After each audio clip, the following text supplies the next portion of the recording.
Hi అండి. Welcome to my channel Bhagyalakshmi పచ్చ. ఎలా ఉన్నారు? బాగున్నారా? నేను కూడా చాలా బాగున్నాను. వీడియో చూసేవాళ్ళు వీడియో కనుక మీకు నచ్చితే లైక్ చేయండి, హైప్ చేయండి. నిన్న చేపల కూర వండాను కదా, ఇంకా పొయ్యి మొత్తం అయితే జిడ్డు జిడ్డుగా గలీజ్ అయితే అయిపోయింది. ఇంకా ఉదయాన్నే అయితే కొంచెం షాంపూ నీళ్ళు వేసి అయితే మొత్తం తుడుస్తున్నాను. ఇంట్లో చేపల కూర ఉంటే మాత్రం ఇల్లు మొత్తం వాసనగా ఉంటుంది కదా. వండేటప్పుడు శుభ్రంగానే కడుగుతాం కాబట్టి అంత నీచు వాసన అయితే ఏముండదు. కొంచెం ఏదో లైట్గా అనిపిస్తుంది. ఇంకా ఎండు చేపలు అవి ఉంటాయి చూడండి, అబ్బబ్బో మామూలు వాసన అయితే ఉండవు. నేనైతే ఇంతవరకు ఆ ఎండు చేపలు అనేవి తినను కూడా తినలేదు. ఎవరో ఒకళ్ళు వండుతుంటే అసలు వాసన వచ్చింది, అబ్బో ఇంకా మామూలుగా ఉండదు వాసన. ఆ చుట్టుపక్కల కూడా మనం ఉండలేము, అంత వాసనగా అయితే ఉంటుంది. కానీ కొంతమంది ప్రత్యేకంగా కొనుక్కొని గోంగూరలని, దోసకాయలని, టమాటాల్లోని అలా ఎండు చేపలు వేసుకొని తింటూ ఉంటారు. అసలు మేమైతే తినము, మా ఇంట్లోకి రానివ్వను కూడా రానివ్వము. చేపలు కూడా ఇంక ఇప్పుడే తీసుకోవటం చాలా అవుతుంది చేపలు తీసుకోక. అసలు యూట్యూబ్ ఛానల్ పెట్టిన తర్వాత చేపల పులుసు, చేపల కూర వీడియో పెట్టానో లేదో కూడా నాకైతే గుర్తులేదు. అన్ని సంవత్సరాలు అవుతుంది తీసుకురాక. తీసుకొచ్చినా ఏం ప్రయోజనం, పిల్లలైతే అంత ఇష్టంగా అయితే తినలేదు. కొంచెం చేపల ఫ్రై అయితే చేశాను. ఇంకా ఆ ఫ్రై పిల్లలు సరిగ్గా తినట్లేదులని ఆ ఫ్రై తోటి పకోడీలు అయితే వేసాను. ముళ్ళులన్నీ తీసేసాను. ముళ్ళులు మొత్తం ఏరి పక్కన పెట్టేసి ఇంకా అందులో కొంచెం గోధుమ పిండి కలిపేసి పకోడీలు లాగేసాను. టేస్ట్ మాత్రం చాలా బాగున్నాయి. అది నేను షార్ట్ వీడియో అప్లోడ్ చేస్తాను చూడండి. ఫిష్ అనేది మన హెల్త్కు చాలా మంచిది కదా, పిల్లలకైనా పెద్దవాళ్ళకైనా ఎవరికైనా మంచిది అంటారు. పిల్లలు ఒకవేళ తినలేదనుకోండి, ఇలా పకోడీలాగా చేసి పెట్టామనుకోండి బాగా తింటారు. ఫ్రై చేసినా కూడా మనం ఎలా చేయాలంటే డీప్ ఫ్రై చేయాలి. డీప్ ఫ్రై చేస్తే పిల్లలు ఇష్టంగా తింటారు. డీప్ ఫ్రై కూడా బయట చేస్తారు చూడండి, వాళ్ళ దగ్గర అయితే బాగుంటుంది. మేము ఒకసారి నాగార్జున సాగర్ వెళ్ళాము. సాగర్ వెళ్ళి వస్తుంటే అక్కడ బయట అయితే చేపల ఫ్రై చేస్తున్నారు. అసలు టేస్ట్ అయితే ఎంత బాగున్నాయో. అసలు ఆయిల్లోనే వేయించుతున్నారు. ఆయిల్ అంతా నల్లగా ఉంది, అయినా కానీ చేప బాగా ఫ్రై అయింది. మనం ఇంట్లో ఫ్రై చేసుకుంటే ఎలా ఉంటుంది, లోపలేమో మెత్తగా ఉంటుంది, పైనేమో క్రిస్పీగా కరకరలాడుతూ ఉంటుంది. మొత్తం కరకరలాడుతూ అయితే ఉండదు. కానీ వాళ్ళు చేసిన ఫ్రై అయితే మాత్రం చేప ముక్క మొత్తం క్రిస్పీగా కరకరలాడుతుంది. అసలు ఎంత బాగుందో. కానీ ఆ పొయ్యి కల్లాట చూస్తే మాత్రం మనం తినలేము. కానీ వాళ్ళు అలాంటి నూనెల్లో ఫ్రై చేసినా కానీ ఎందుకనో అవే టేస్ట్గా ఉంటాయి. అవే మనం లొట్టలు వేసుకుంటా తింటాము. ఇంకా పొయ్యి మొత్తం క్లీన్ చేసిన తర్వాత బెడ్షీట్ అయితే మారుస్తున్నాను. బెడ్షీట్ మార్చేటప్పుడు ఇంకా మంచం చోటన దుమ్ము ధూళి ఉంటుంది కదా, మంచం అయితే కొంచెం పక్కకు లాగేసి ఇంకా ఆ మూలను అయితే కసు ఊడుస్తున్నాను. కిటికీలో కూడా కొన్ని సంచులు అవన్నీ పెట్టుకుంటాను. మంచం వెనక ఉంది కదా కిటికీ, ఆ కిటికీలో అయితే కొన్ని ఏదన్నా సంచులు అవి పెడతాను. ఇంకా అవి కూడా తీసేసి శుభ్రంగా కిటికీ అయితే ఊడ్చాను. ఇంక ఇటువైపున కిటికీ ఉంది కదా, ఆ కిటికీ కూడా ఊడ్చేసి తర్వాత కింద అయితే ఊడుస్తున్నాను. రోజు మంచం కింద కసువు అయితే ఊడుస్తాను. కాకపోతే మనకి అందక మూలన కసువు అనేది సరిగ్గా రాదు కదా, అందుకని బెడ్షీట్ మార్చేటప్పుడు మాత్రం మంచం పక్కకి లాగేసి మాత్రం ఇంక నీట్గా అయితే కసువు ఊడుస్తాను.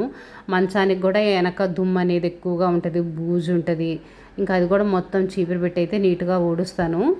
బెడ్షీట్ వేయడానికి పరుపు అయితే ముందుకు లాగాను కదా, ఇంక ఇదిగోండి ఈ బెడ్షీట్ ఇప్పుడు తీసాను కదా, దాంతోనే అయితే దులిపేస్తున్నాను. ఇదైతే పెద్దది కదా, మనకి చేతికి బాగా ఆనిద్ది, దులపడానికి కూడా ఈజీగా ఉంటుంది. దుమ్ము బాగా వచ్చేసిద్ది. మనం పరుపు వేసుకున్న కాడ కింద వైపునైతే దుమ్ము ఎక్కువగా ఉంటుంది. అందుకని చెప్పేసి పరుపు అయితే కొంచెం ముందుకు లాగేసి దులిపేసి ఇంకా బెడ్షీట్ అయితే వేసాను. బెడ్షీట్ వేసేటప్పుడు కూడా నేను పిన్నీసులు పెట్టేసుకుంటాను కదా, పిన్నీసులు పెట్టుకోవడానికి మనకి కంఫర్ట్గా ఉండటానికి అయితే ఇంక నేను పరుపు అయితే ఇలా ముందుకు లాగేస్తాను. పిన్నీసులు పెట్టుకోవడానికి, బెడ్షీట్ వేసుకోవడానికి కంఫర్ట్గా అనిపించింది. నవీన్ స్కూల్కి వెళ్ళాలి కదా, ఇంకా వంటగదిలో పని చేసుకుంటానే ఈ పనులు కూడా చేస్తున్నాను. అన్నం అయితే పొయ్యి మీద పెట్టేశాను. ఇప్పుడు ప్రస్తుతానికి నాకు ఒక్క పొయ్యే కదా పని చేస్తుంది, రెండో పొయ్యి అయితే పని చేయట్లేదు.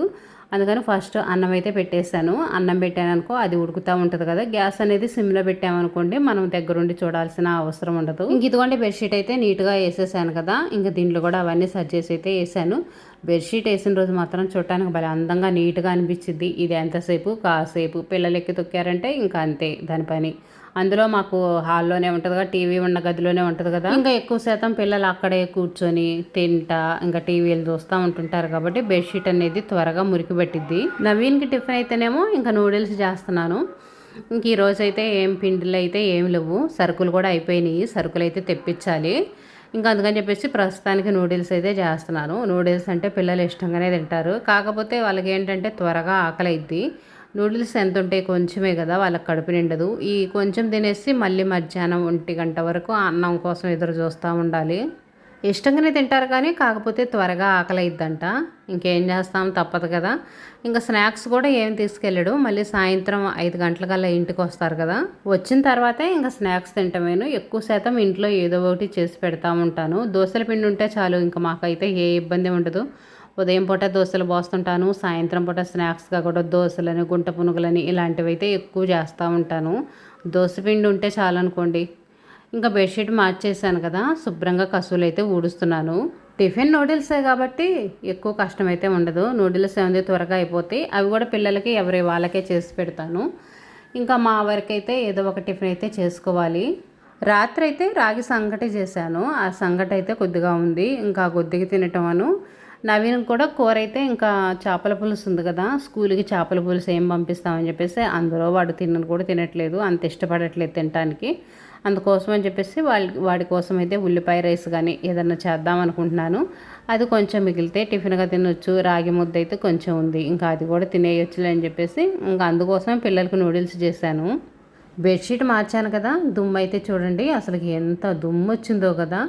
అసలు పరుపులో దుమ్ము ఉంటుంది, ఎంత దుమ్ము ఉంటుందో, ఎక్కడి నుంచి వస్తుందో తెలీదు. పరుపు ఇదిలిచ్చామంటే చాలండి, అసలు ఎంత దుమ్ము ఉంటుందో తెలుసా. మనం పరుపు ఏమో ఉతకలేము, బెడ్షీట్లే ఉతికి మార్చుకోలేక అల్లాడిపోతున్నాం, ఇంకా పరుపులేమో ఉతుకుతామని చెప్పండి. అవైతే మనకు మామూలు బరువు అయితే ఉండవు. వాటిని ఎండలో వేయాలన్నా, తీసి అటు ఇటు తిప్పాలన్నా కూడా ఎవరొకరి హెల్ప్ అయితే ఉండాలి. ఒక్కలమైతే చేయలేం మనం. ఒక్కలవే మనం చేయాలనుకున్నప్పుడు ఇంకెలాగలా అడ్జస్ట్ అయ్యి చేసుకోవటమే. ఇల్లు అయితే మొత్తం కసువులు ఇవ్వలేదు, ఇంకా బెడ్షీట్ మార్చాను కదా, ఆ గది వాటికే ఊడ్చాను. ఇంక ఇల్లు మొత్తం ఊడ్చుకుంటా కూర్చున్నాను అనుకోండి, పిల్లలకి లంచ్ బాక్స్కి వాటికి ఇంకా లేట్ అయిపోయింది కదా. నవీన్కి అయితే ఇంకా ఒక ఉల్లిపాయ వేసి ఉల్లిపాయ రైస్ అయితే చేసేసి ఇంక ఇదిగోండి వాడికైతే బాక్స్లో పెట్టాను. ఇంకా వాడికి బాక్స్ ఒక్కటే తీసుకెళ్తాడు. ఇంకా పెరుగన్నం కానీ ఏమి తీసుకెళ్ళాడు, వాటర్ బాటిల్ అని బాక్స్ తీసుకెళ్తాడు. స్నాక్స్ కూడా తీసుకెళ్ళాడు. చెప్పాను కదా, సాయంత్రం వచ్చిన తర్వాతే తింటాడు. 5 కల్లా ఇంటికి వచ్చేస్తాడు. ఇంకా వచ్చిన వెంటనే ఏదో ఒక స్నాక్స్ చేసిస్తా తింటాడు. ఇంకా వాడికైతే స్కూల్ టైం అయింది, ఆటో అయితే వచ్చింది. ఇంకా నవీను స్కూల్కి అయితే వెళ్తున్నాడు. అసలు పిల్లల స్కూల్ డ్రెస్సులు, బ్యాగులు ఎంతెంత రేట్లు ఉన్నాయో. బ్యాగ్ అయితే పోయిన సంవత్సరం అదే, ఈ సంవత్సరం బ్యాగులు అయితే కొనలేదు కానీ స్కూల్ డ్రెస్సులు అయితే కొన్నాము. స్కూల్ డ్రెస్సులు అయితే ప్రతి సంవత్సరం కొంటున్నాము. మధ్యలో కూడా కొంచెం చినగటం, కుట్లు ఊడటం అలా జరుగుతుంది. రెడీమేడ్గా తీసుకుంటున్నాం కదా, అందుకనే ఈ ప్రాబ్లము. మాకు చిన్నప్పుడైతే యూనిఫామ్ కుట్టించారనుకోండి, అదే 2-3 సంవత్సరాలు వేసుకునే వాళ్ళం. మొద్దులాగా అలాగే ఉండేవి, చినిగిపోయాయే కాదు అసలుకి. కానీ ఇప్పుడు ఏంటో అసలు 1 సంవత్సరం కూడా రావట్లేదు. మాకైతే లూజులు అవన్నీ పెట్టి కుట్టించేవాళ్ళు 2-3 సంవత్సరాలు రావాలని చెప్పేసి. ఇప్పుడైతే పిల్లలకి ఎక్కడ లూజులు 1 సంవత్సరం రావటమే కష్టమైపోయింది వాళ్ళకి. ఇంకా నేనైతే అంట్లు కడిగేసి, బట్టలు ఉతికేసి, టిఫిన్ తినేసి ఇంకా ఫ్రీగా అయితే కూర్చొని సరుకులు అయితే రాస్తున్నాను. చెప్పాను కదా, ఇంట్లో సరుకులు అయితే అయిపోయినాయి. టిఫిన్ చేయడానికి, పిండిలు ఏమన్నా వేయటానికి కూడా ఇంక ఇబ్బందిగా ఉంది. అంటే అన్నీ కొంచెం కొంచెం అయితే ఉన్నాయి, మొత్తం అయితే అయిపోలేదు. ఇంకా అయిపోయినాయి. నూనె ప్యాకెట్ చిన్న చిన్నవి అన్నీ అయితే ఇక్కడ షాప్లో తెప్పించి ప్రస్తుతానికైతే వాడుతున్నాను. ఇంకా అవి కూడా అయిపోయినాయి. మళ్ళీ షాపులకి వెళ్ళటం, తెప్పించటం, ఇంక ఇదంతా ఎందుకులని చెప్పేసి సరుకులు అయితే రాస్తున్నాను. రాసేటప్పుడు అన్నీ ఎక్కువ శాతం అయితే గుర్తుపెట్టుకుంటాను. ఫస్ట్ మనం టిఫిన్ చేయడానికి కావాల్సినవి ఏమేమి కావాలి, రోజు నేను ఏం టిఫిన్ చేస్తాను అవైతే రాస్తాను. ఫస్ట్ నూనె, మినపప్పు, గోధుమ పిండి, ఇడ్లీ రవ్వ, మనకి చట్నీ చేసుకోవడానికి పల్లీలు కావాలి, వాటిలో చింతపండు, టీ పొడి, ఇంక ఇలా అయితే గుర్తుపెట్టుకుంటాను నేను ప్రతి ఒక్కటి. ఇంకా వంటగదిలో డబ్బాలు కలిసి చూసినా కూడా మనకు అర్థమైపోయిద్ది. ఇంక ఈ డబ్బాలో ఇది పోస్తాం కదా, ఇది ఉందా లేదా, రాసామా లేదా అని అర్థమైద్ది. అందుకని చెప్పేసి మర్చిపోకుండా అన్నీ ఎక్కువ శాతం పర్ఫెక్ట్గా అయితే మొత్తం రాసేస్తాను. ఏదో ఒకటి అలా అయితే మర్చిపోతుంటా కానీ ఎక్కువ శాతం అయితే అన్నీ రాస్తూనే ఉంటాను. ఇప్పుడు కల్లుప్పు అవి కూడా ఇంకా సరుకుల్లోనే తెప్పిస్తున్నాను. అంతకుముందు మామూలుగా ఊళ్ళో కోడిగుడ్లు అమ్మే వాళ్ళు వస్తే వాళ్ళ కాడ తీసుకునే వాళ్ళం, కానీ ఇప్పుడైతే తీసుకోవట్లేదు. 1 కేజీ కల్లుప్పు ప్యాకెట్, 1 కేజీ సాల్ట్ ప్యాకెట్ అయితే తెప్పిస్తాను. ఇంకా అవైతే సరిపోతాయి. ఇంట్లో అవసరమైన సరుకులన్నీ రాసిన తర్వాత నెక్స్ట్ ఇంకా అంట్లు కడగటానికి, బట్టలు ఉతకడానికి, స్నానానికి అని ఒక్కొక్కటి అయితే గుర్తుపెట్టుకుంటాను. గుర్తుపెట్టుకొని ఇంకా అవన్నీ మొత్తం తర్వాత ఒక లిస్ట్లో అవైతే రాసేస్తాను. ఈసారి అయితే కొన్ని సాసులు తెప్పిస్తున్నాను. ఎప్పుడు నేను ఇంతవరకు సాసులు అయితే తెప్పించలేదు. Tomato sauce, chilli sauce, soya sauce ఇవైతే తెప్పిస్తున్నాను. పిల్లలకి ఇంట్లో ఏదైనా స్నాక్స్ చేసి పెడదాంలే అని చెప్పేసి. ఎప్పుడు తెప్పించే సరుకుల్లో కొంచెం ఎక్స్ట్రాగా రాసినవి ఇవేనట్టుంది. ఈసారి పెసరట్లు పోసుకోవచ్చులని పెసరపప్పు కూడా రాశాను, గోధుమ రవ్వ రాశాను, బొంబాయి రవ్వ. ఉప్మాలు చేసుకునేవన్నీ ఎక్కువ శాతం అయితే ఇదివరకైతే రాయను, నేను తెప్పించను. కానీ ఈసారి రాశాను. కొంచెం మనకు పూరీలు పొంగాలన్నా బొంబాయి రవ్వ వేస్తే కొంచెం పొంగుతాయి అలా చెప్తున్నారు కదా. అప్పుడు ప్రత్యేకం కొట్టుకు పంపించాలంటేనేమో పంపించబుద్ధి కాదు. కొంచెం కోసం ఏం పంపిస్తాంలే, ఎలాగోలా చేసేద్దాంలే అనుకుంటాము. అందుకని చెప్పేసి అవి ఒక అర కేజీ అయితే తెప్పించాను.